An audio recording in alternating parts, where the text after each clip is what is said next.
ठंड में 4 गवार बहुओं की मॉडर्न सास का बॉयफ्रेंड। ये रंगीन जुल्फे, ये शरबती आंखें, इन्हें देख कर जी रहे हैं हम। बचपन की उम्र में खुद को 22 का समझने वाली माधवी दिसंबर की कड़कड़ाती ठंड में गर्म पानी से नहाकर कांपती आवाज में गाना गुनगुनाते हुए आईने के सामने आती है। कौन कहेगा मेरी उम्र 55 है। आजकल की लड़कियां तो मेरी भी बड़ी बहन लगती हैं। खुद की तारीफ करते हुए माधवी हेयर ड्रायर से अपने बाल सुखाने लगती है। हाय माधवी, कितनी सुंदर है तू। तुझसे सुंदर तो शायद ही कोई लड़की होगी। और ये बाल जैसे काली घटाए। हाय। माधवी खुद की तारीफ में खोई हुई थी। तभी कमरे में माधवी के पति प्राणनाथ आते हैं। यही बात जरा हीटर बंद करके कहना। छोड़ो, तुम्हारी काली घटाएं तो शादी हो गई हैं। कहीं ठंड से चेहरा पीला न पड़ जाए। आपको तो कभी कुछ अच्छा नहीं लगता। पूरी जिंदगी बस बूढ़ों की तरह बिता दी।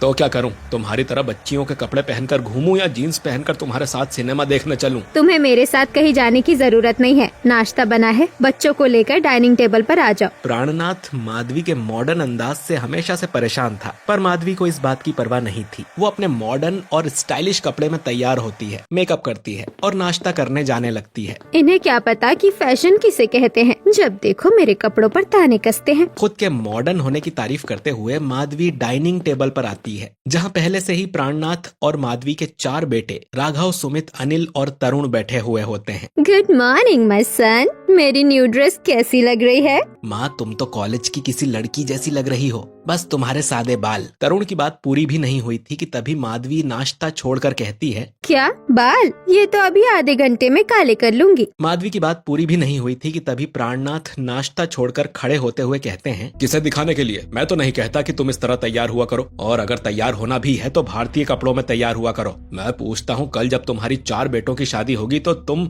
अपनी बहू को क्या सिखाओगी? गाड़ी, लिपस्टिक लगाना और ठुमक ठुमक कर चलना। प्राणनाथ के गुस्से के सामने किसी की जुबान नहीं खुलती। चारों बेटे चुपचाप नाश्ता करते हैं और अपने काम पर चले जाते हैं। वहीं प्राणनाथ सर्द हवाओं के साथ अपने सरदार दोस्त के गैराज चला आता है। अरे वीरे, तू इत्थे बोल, क्या पिएगा? स्माइली सिंह प्राणनाथ के चेहरे की उदासी पकड़ लेता है। ओ पाजी, सब ठीक तो है ना? फिर परेशानी? अब तुझसे क्या छुपाना, तू तो अपनी भाभी को जानता ही है। नए जमाने का रंग उस पर ऐसा चढ़ा है कि पुरानी मिट्टी की खुशबू भूल गई है। ओ जी, ये भी कोई प्रॉब्लम है? तू भी भाभी नाल जीन्स पहन।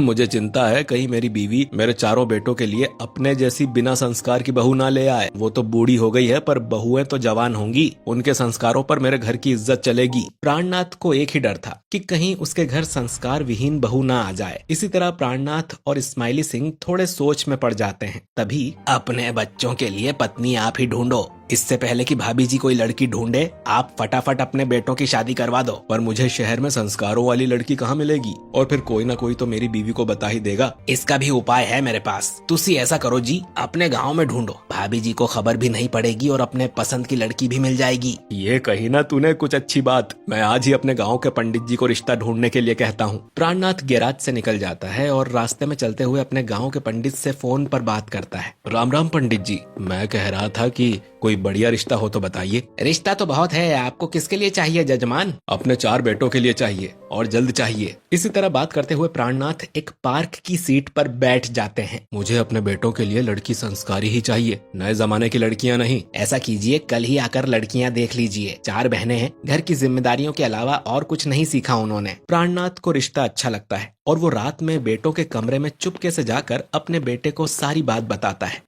मैंने तुम 4 के लिए गांव में बात चलाई है। कल सुबह 3 बजे हम लोगों को गांव के लिए रवाना होना है। सुबह 3 बजे? इतनी ठंड में सुबह 3 बजे? इतनी धुंध होगी, रास्ते में कुछ दिखाई ही नहीं देगा पिताजी। हम जाएंगे कैसे? ठंड में तो हम किसी तरह चले जाएंगे, पर माँ कैसे जाएगी इतनी ठंड में? नहीं नहीं, सुबह नहीं निकल सकते, थोड़ी देर करके निकलेंगे। अपने सभी बेटों की बात सुनकर प्राणनाथ गुस्से को दबाते हुए कहता है, चुप करो बेवकूफ, चिल्ला चिल्ला के अपनी माँ को बता दोगे क्या? हम कल सुबह ही जाएंगे और सिर्फ हम ही जा रहे हैं, तुम्हारी माँ नहीं जा रही है। और उसे इस बात की भनक भी नहीं लगनी चाहिए, समझे? क्यों? माँ क्यों नहीं चलेगी? वो भी तो लड़की को देखेंगी। और तुम्हारी माँ के जैसे लक्षण हैं, गाँव में तो उन्हें नहीं लेकर जाया जा सकता, और लड़की देखने तो बिल्कुल भी नहीं। लोग तुम्हारी माँ को देखकर ही हमें भगा देंगे। प्राणनाथ अपने कमरे में चले जाते हैं और प्राणनाथ की बात सुनकर चारों भाई मुस्कुराते हुए अपने अपने कमरे में सो जाते हैं। सुबह के 3 बजते हैं। प्राणनाथ बिना अपनी पत्नी को पता चले अपने बेटों के साथ घर के बाहर निकलता है। बर्फ सी ठंडी हवाओं में चारों तरफ धुंध फैली हुई थी, पत्तों पर ओस गिरी हुई थी और दूर तक सिर्फ अंधेरा ही अंधेरा था। पापा,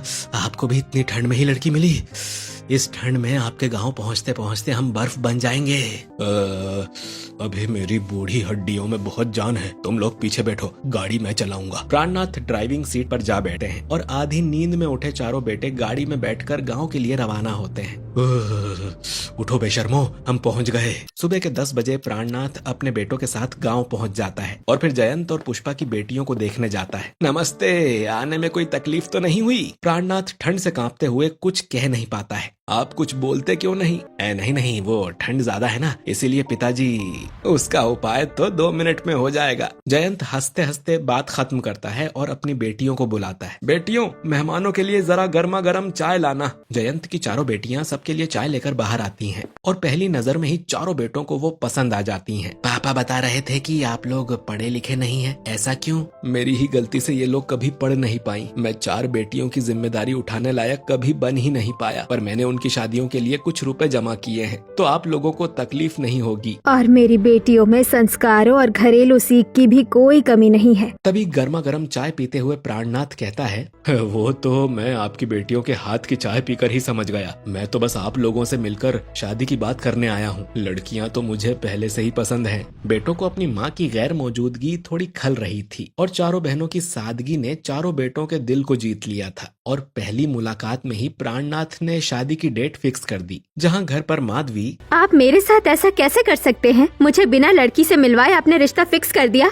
और डेट भी निकलवा ली। मुझे ये रिश्ता मंजूर नहीं, कैंसिल कीजिए शादी। मैं अपने पढ़े लिखे बेटों की शादी किसी अनपढ़ गाँव की लड़की से नहीं करवाऊंगी। अरे भाग्यवान, रिश्ता और लड़कियों का स्वभाव दोनों काफी अच्छा है। माधवी प्राणनाथ से बात कर ही रही थी कि तभी घर आई सहेली उसकी बातें सुनकर उसके कान में कहती है, अरे दीदी ठीक ही है ना, गाँव की लड़की है, जैसा आप कहेंगी वैसे रहेगी, रिश्ते के लिए मना मत कीजिए। ट्विंकल स्माइली सिंह की बीवी थी जो अपने पति के कहने पर माधवी को शादी के लिए राजी करवाती है। देखते देखते शादी की तारीख नजदीक आ जाती है। शादियों की सारी तैयारियां हो जाती हैं और शादी वाले दिन माधवी मॉडर्न कपड़ों में अपने बेटों की बारात निकालती है, जहां मैरिज हॉल में वर वधू एक दूसरे को वरमाला पहनाकर अग्नि के साथ फेरे लेंगे। शादी शुरू होती है और सभी रस्में और रीति रिवाजों को पूरा किया जाता है। वहीं शादी में आए एक न्यू मैरिड कपल को देखकर माधवी अपने पुराने दिनों को याद करती है। काश मैं भी अपनी जवानी में खुलकर जी पाती। मेरे माँ बाप ने मेरी शादी इनके जैसे आउटडेटेड से ना करवाकर अगर किसी मॉडर्न लड़के से कराई होती तो मैं भी अपनी लाइफ एंजॉय कर पाती। शादी में आए जोड़े को देखकर माधवी को अपनी जवानी के दिन याद आ जाते हैं। ओह, तो इस बुढ़ी को अपनी जवानी जीनी, मैं इसे इसकी जवानी के दिन याद दिलाता हूँ। बुरे मंसूबों वाला राहुल तुरंत माधवी के पास जाता है। एक्सक्यूज मी ब्यूटीफुल लेडी, क्या मैं आपके साथ बैठ सकता हूँ? ये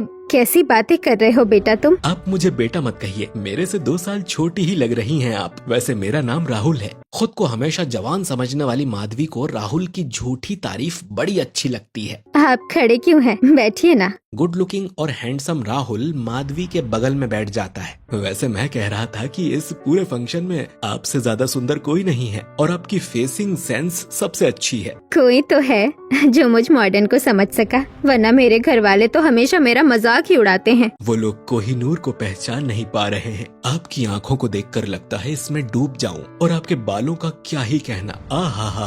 अरे तुम भी ना कैसी कैसी बातें कर रहे हो, इतनी भी सुंदर नहीं हूँ मैं। सच में आपकी गहरी आंखें, गुलाबी होंठ, मुलायम बाल और आपकी मीठी आवाज, बस मन करता है आपसे बातें ही करते रह जाऊं। राहुल की मीठी मीठी बातों से माधवी पिघल जाती है। हाँ तो करो ना बातें, मुझे किसी दोस्त की ही तो कमी खलती है। पर कब तक, जब तक शादी नहीं हो जाती? मुझे तो हमेशा आपसे बातें करनी है। ओफो बस इतनी सी बात। ये लो मेरा नंबर, जब मुझसे बात करने का मन करे फोन कर लेना। माधवी को राहुल से बातें करते देख शादी में आए रिश्तेदार बातें बनाने लगते हैं। देख रही हैं आप लोग, बेशर्मी किस कदर बढ़ गई है। बूढ़ी हो रही औरत मॉडर्न कपड़े पहने घूम रही है। ये दूल्हे की माँ है ना? वो बारात में क्या कर रही है? उसे तो घर पर होना चाहिए। देखो जरा अपने बेटे की उम्र के लड़के से किस तरह हंसते हुए बेशर्मी से बात कर रही है। ऐसे ही पटाखों की धूम धड़ाके, पंडित के मंत्र और लोगों की कानाफूसी के बीच प्राणनाथ और जयंत रिश्तेदार बन जाते हैं, जहां चारों भाई अपनी पत्नियों को लेकर अपने घर के दरवाजे पर खड़े होते हैं और मॉडर्न ड्रेस में माधवी गृह प्रवेश करवाती है। ओह गॉड, ये ओल्ड फैशन। सिर्फ आपके कहने पर मैं कर रही हूँ ये सब,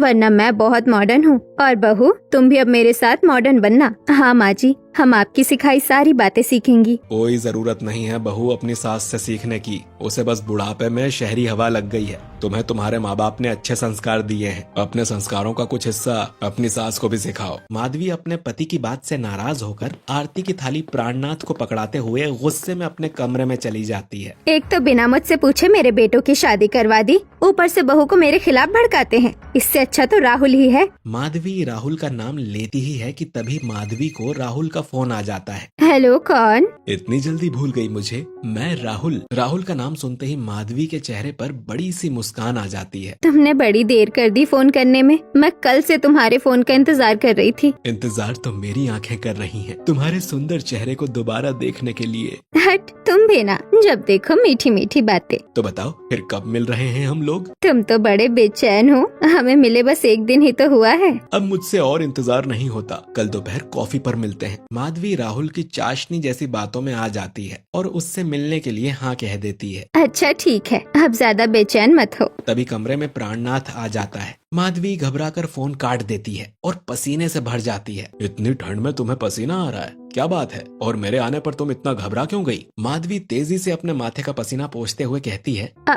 मैं क्यों घबराऊंगी? और पसीना तो हीटर बहुत तेज है, इसलिए थोड़ा पसीना हो गया होगा। तुम और तुम्हारी बिना सिर पैर की बातें। मैं तो चला सोने, तुम भी रात भर जागते मत रहना, सो जाओ। प्राणनाथ कमरे की लाइट्स बुझाकर सो जाता है और माधवी सिर्फ सोने की एक्टिंग करती है और रात भर राहुल से बातें करते हुए रात बिता देती है। जहाँ अगले दिन आज बहू की पहली रसोई है और उनकी सास घोड़े बेचकर सो रही है। इससे पहले कि बहुएं यहाँ आए, मैं ही उनकी पहली रसोई करवाता हूँ। देर रात सोई माधवी सुबह 11 बजे उठती है और सीधे तैयार होने लगती है। आज तो मैं इस तरह तैयार होंगी कि अब किसके लिए तैयार हो रही हो? बहुओं की पहली रसोई में तो तुम सो रही थी, मैंने बहू की रसोई करवाई। कुछ लाज शर्म है कि नहीं तुम्हें? मुझे आपके पुराने रीति रिवाज में दिलचस्पी नहीं है। मैं अपने दोस्त से मिलने जा रही हूँ। Don't spoil my mood. Madhavi अपनी मॉडर्न बॉडी शोइंग ड्रेस पहनकर ठंडी हवाओं के साथ कॉफी शॉप चली जाती है। ओह माय गॉड, कितनी ब्यूटीफुल लग रही हैं आप। कोई हक नहीं है आपको इतना सुंदर दिखने का। क्या मैं सच में तुम्हें इतनी अच्छी लगती हूँ? जिस तरह मछली पानी के बिना नहीं रह सकती, मैं तुम्हारे बिना नहीं रह सकता। तुम कहो तो मैं अभी तुमसे शादी कर लूं।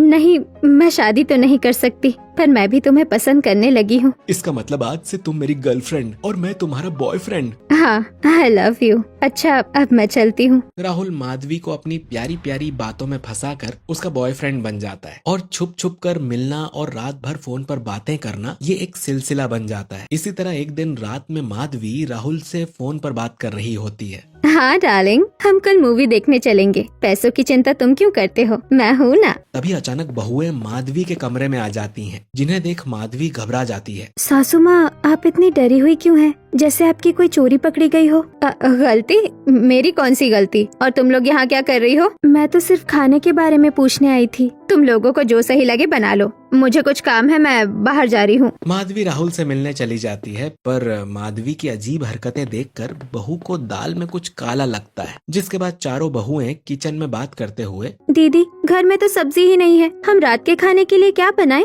सासू माँ तो बाहर गई हैं, चलो हम ही सब्जी लेकर आते हैं। चारों बहुएं अपने ससुर से पैसे लेकर हल्की धूप पर ठंडी हवाओं में बाजार सब्जी लेने चली आती हैं। जी भाभी जी, बोलिए क्या दूं? भैया 1 किलो आलू और 2 किलो हरी मटर दे दो। बहू को सब्जी खरीदते देख सब्जी खरीदने आई पड़ोसन कहती है, अरे बहू, अभी तो तुम्हारी सास बाजार आई थी, तुम भी आ गई। पर हमारी सास तो किसी से मिलने गई है। मैंने अच्छे से देखा, तुम्हारी सास ही थी, बाइक पर बैठकर चली गई। शायद तुम में से किसी का पति था। उर्मिला ने जिस लड़के को देखा था वो राहुल था। माधवी राहुल के साथ बाइक पर फिल्म देखने गई थी, पर बहू को लगता है कि सासू माँ ने सब्जी खरीद ली है, इसीलिए बिना सब्जी खरीदे ही सारी बहुएं घर चली जाती हैं। वहीं दूसरी तरफ माधवी और राहुल मूवी देखकर बाहर निकलते हैं। कितनी अच्छी मूवी है ना। ओह, मूवी अच्छी थी। तुमने क्या आंखें बंद कर रखी थी? आंखें खोली थी और पूरे 3 घंटे तुम्हें ही देख रही थी। ओहो, तुम और तुम्हारी चिकनी चुपड़ी बातें। मुझे लेट हो रहा है, मैं घर जा रही हूँ।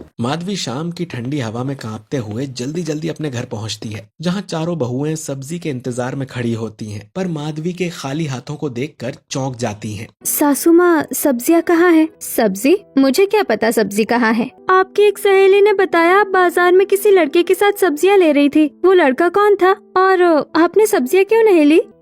कौन लड़का? कैसा लड़का? और मैं सब्जी मंडी नहीं गई थी। माधवी हमेशा की तरह घबराकर पसीना पोंछते हुए अपने कमरे में चली जाती है। ये सासू माँ इतना घबरा कैसे जाती है? मुझे तो दाल में कुछ काला लगता है दीदी, पता लगाना चाहिए। हाँ, मैंने भी कई बार देखा है। सासू माँ किसी से बात कर रही होती है और हमें देखते ही तेजी से फोन रख देती है और पसीने से भर जाती है। हमारे पतियों ने हमें फोन चलाना सिखाया है। ऐसा करते हैं, फोन में कैमरा चालू कर सासू माँ के कमरे में छुपा देते हैं। चारों बहुएं माधवी के कमरे में कैमरा चालू करके अपने फोन छुपाकर चली जाती हैं और फिर थोड़ी देर में माधवी अपने कमरे में आती है। राहुल का मिस कॉल, उसे कॉल कर लेती हूँ। हाय स्वीट हार्ट, तुमने कॉल किया था? अच्छा हुआ तुमने फोन किया। यार मैं बड़ी परेशानी में फंसा हुआ हूँ, मुझे कुछ पैसों की सख्त जरूरत है। मेरे सारे पैसे तुम्हारे ही तो है, पर तुम ठीक हो ना? डोंट वरी, मैं ठीक हूँ, पर तुम मुझे कुछ पैसे दोगी कैसे? मेरी बहू के होते हुए घर से पैसे लेकर निकलना मुश्किल है। ठीक है, मैं रात के 2 बजे तुम्हारे छत पर आऊंगा, तुम वहाँ पैसे लेकर आना। माधवी राहुल से बात करके कमरे में चली जाती है और तभी पीछे से चारों बहुएं माधवी के कमरे में जाकर अपना फोन निकाल लेती हैं और दोनों के बीच हुई सारी बातें सुन लेती हैं।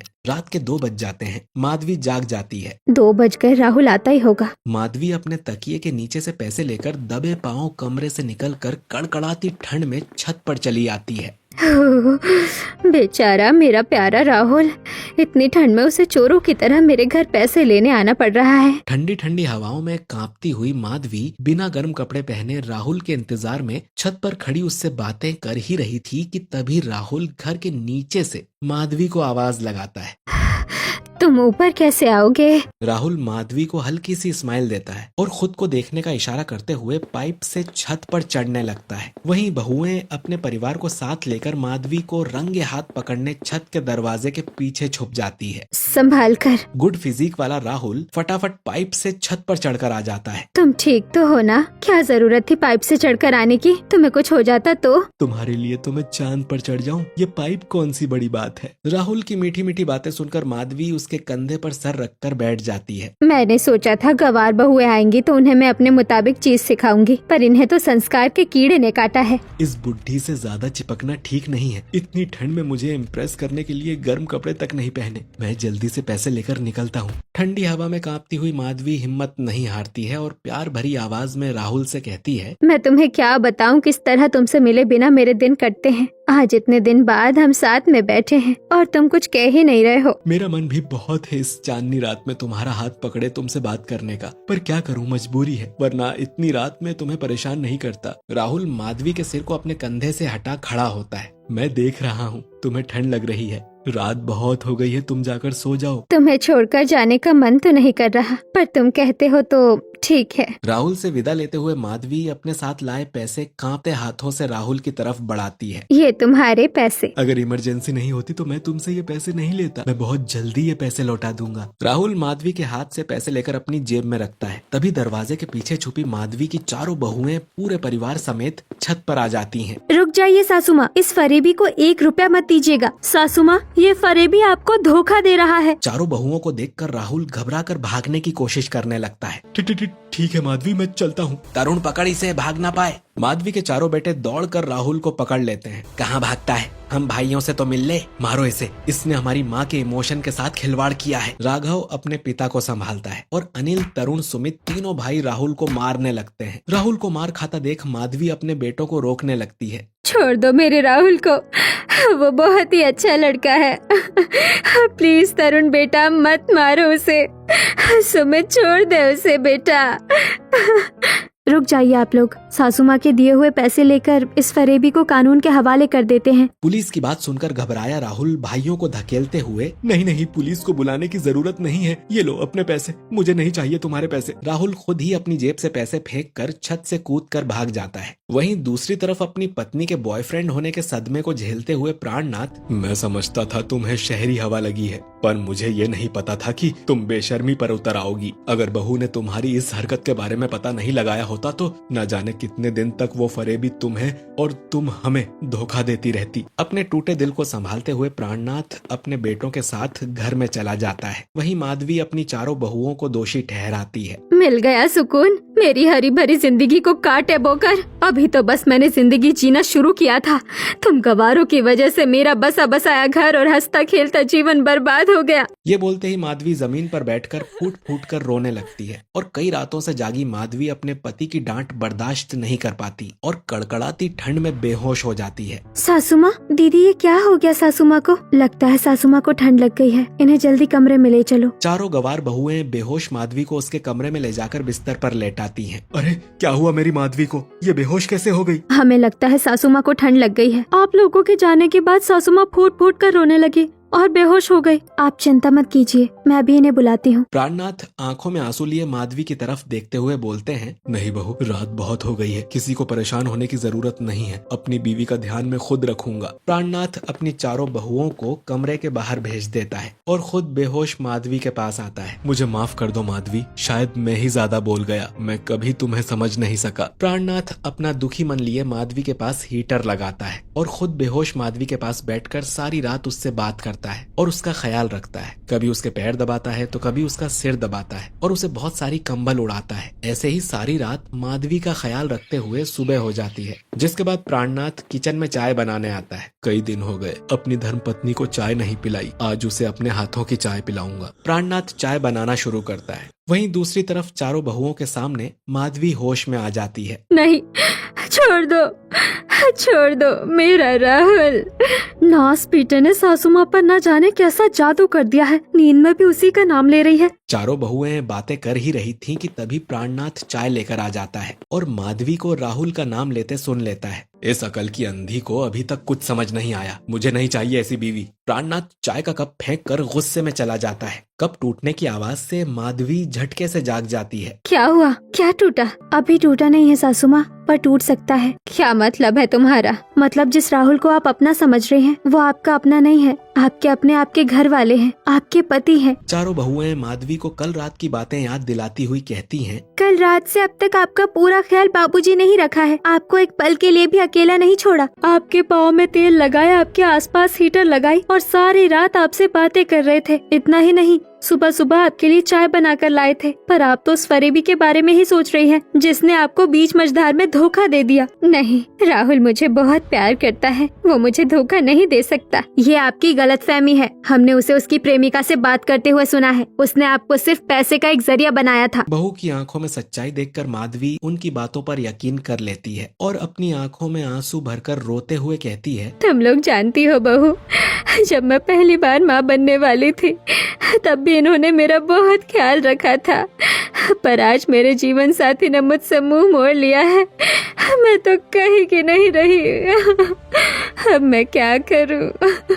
अभी भी बाबूजी के मन में आपके लिए वही प्यार है, बस आपको उन्हें यकीन दिलाना है कि आप अपनी गलती समझ गई हैं। पर मुझे समझ नहीं आ रहा मैं क्या करूं। बाबूजी को अपनी पुरानी झलक दिखलाइए, इस दिखावटी विदेशी तामझाम को छोड़कर अपने भारतीय संस्कृति में लौट आइए। माधवी को सच्चाई से मिलवाकर चारों बहुएं उसके कमरे में चली जाती हैं। माधवी उठ खड़ी होती है और अपने मॉडर्न कपड़ों को भुलाकर सुंदर सी साड़ी पहनती है, सिंदूर लगाती है और मॉडर्न मेकअप की जगह भारतीय तरीके से खुद का श्रृंगार करती है। बहुत हो गया मॉडर्न बनना, अब मैं अपने पति की जीवन साथी बनूंगी। माधवी मुस्कुराते हुए पूरे आत्मविश्वास से हॉल में गुस्से में बैठे अपने पति के पास आती है। माधवी को साड़ी में देखकर प्राणनाथ पूछता है, तुम साड़ी में? मैं तो भूल ही गया था तुम साड़ी में दिखती कैसी थी, साक्षात अन्नपूर्णा लग रही हो। मैं भी भूल गई थी कि आप किस तरह मेरी साड़ी की तारीफ किया करते थे। मैं हमेशा मॉडर्न कपड़े पहनकर आपको अपनी तारीफ करने कहती थी। मुझे माफ कर दीजिए, मुझसे बहुत बड़ी गलती हो गई थी। मैं आपसे वादा करती हूँ आज के बाद ऐसा कुछ भी नहीं होगा। आप जैसा कहेंगे